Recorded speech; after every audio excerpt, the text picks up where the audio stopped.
नमस्कार खुलुमबाय। मैं हूँ आप लोग का दोस्त जेम्स मुसाहारि। आंनि बर' हारिनि बिर जोहोलावजो फंबाय बिनानावमोन, जय हिन्द। दिनै आङो नोंथांमोननि सेराव मायबा मोनसे देखायनो नायदों। आंदो दा सानै उन्दै उन्दै फंबाय दं आरो बे फंबायमोना मा खालामो, सिगांनिफ्रायनो मा खालामबोबाय दङ, दा बबेयाव दङ, मा खालामो, बेनि बागै आं नोंथांमोननो देखायगोन। आरो जों दा मा देखायनायदो नोंथांमोना आंनि बे भिडिअखौ जोबजासिम नायलां, अब्लानिया बुजिगोन। आरो बेनि आगोलावनो आं दा सासे फंबाय दङ, बेनि बागै बे फंबायनिफ्राय मोनथिग्रोना लानि फंबाया दा मा खालामो। अके डन। खुलुमबाय। गिबियावनो आदा जेम्स मुसाहारिनि इउटुब चेनेल गासिबो बरायनाय थाबाय। आंनि मुङा टाइसन ब्रह्म, आङो बाक्सा बागानपारानि। आंनि बयगा जेब्ला 12 इयार्समोन, बे टाइमनिफ्रायनो आङो बागानपारायाव फुटबल गेलेनाय स्टार्ट खालामदोंमोन। बेनिफ्राय आङो बागानपारायाव गेले इथिंजाय बरमायाव सिलेक्सन जालांनो हादोंमोन। बरमायाव आङो थानानै उदांस्रि स्पर्ट्स क्लाबाव गेलेनानै आङो इथिंजाय सिनाखि जानानै आयर बेटेलियन गेलेयो, नलबारिजों गेलेयो, गासैजोंबो जाय लेंफैयो आंखौ इजोंनो आं गेलेयोमोन। बेफोरबायदिनो डिस्ट्रिक्ट स्टेट गेलेबाय थानायखौ नुनानै आंखौ बेंगालराव राना तालुकदार होननाया ट्रायल होनो लाना थांदोंमोन। बेनिफ्राय आं मास मोनसे ट्रायल होनानै बेंगालराव सिलेक्सन जानो हादोंमोन। रेबेल्स एफसियाव गेलेनानै आङो केवाइएल लिगखौबो गेलेना फैदोंमोन। बेनिफ्राय आं दा आन्डार 18 गेलेगासिनो दङ। दा राना तालुकदारा सेकेन्ड डिभिजन लिगबो गेलेबाय। बेनिखायनो आं आसा खालामो गामिनि फंबायमोना गामियावनो गेले आउटआवहाय मोजाङै गेलेलांनो हालांथों, बेखौ आं आसा खालामो। दा आं नोंथांमोननि सेराव माबा मोनसे देखायनो नागिरदों। आं मा रोंगौ दा नोंथांमोना भिडिअखौ नायलांबाय थाबा मिथिगोन। दा नोंथांमोना जोबजासिम नायलांदों आं भिडिअखौ।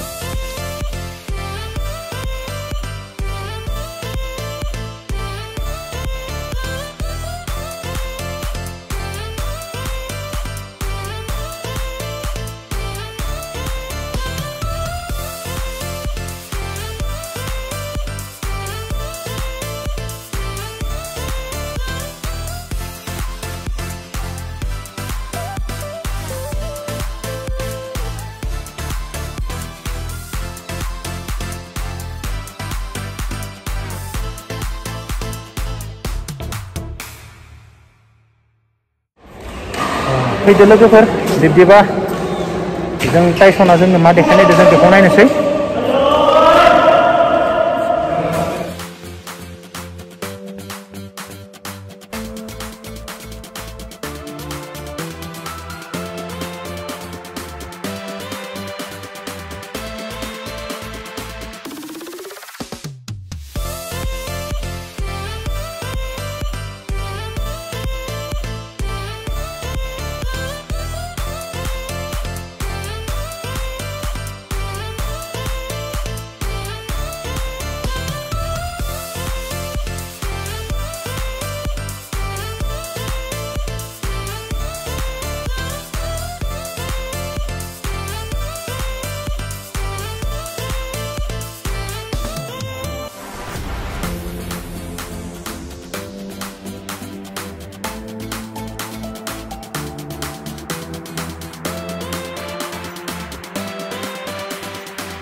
फंबाय टाइसन आरो जितेन बिसोर सानैनियावबो इउटुब ब्लग दङ आरो बिसोरनि बारनाय नायनोबा नोंथांमोना टाइसन आरो जितेन बिसोरनि ब्लगा नोंथांमोना नायबानो जाबाय आरो।